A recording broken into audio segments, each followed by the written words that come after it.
పొద్దున్నే fight and బుజ్జి. ఎంత మంచి కళ ఉన్నాను తెలుసా? మనం కాంప్లెక్స్ లో ఉన్నామంట. 1 మిలియన్ యూనిట్స్ ఉన్నాయని దగ్గర ఏమీ లేవు. నాలాంటి ఎంతమందికి నువ్వు అక్కడ హీరో తెలుసా?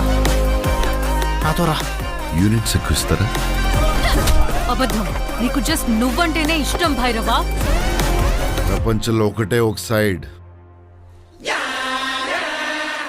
నీ side. Bhairava 5 star bounty. Let's go. High high. నాకు ఆ అమ్మాయి కావాలి. పాయింట్ ఏంటంటే నేను ఒక్కడనే ఆ అమ్మాయిని తీసుకురాగలను. అంత ష్యూరా? రికార్డ్స్ చూసుకో, ఎంతవరకు ఒక్క ఫైట్ కూడా ఓడిపోలేదు. ఈ యుద్ధం మళ్ళీ మొదలైనట్టుంది. ఇది కూడా ఓడిపోను.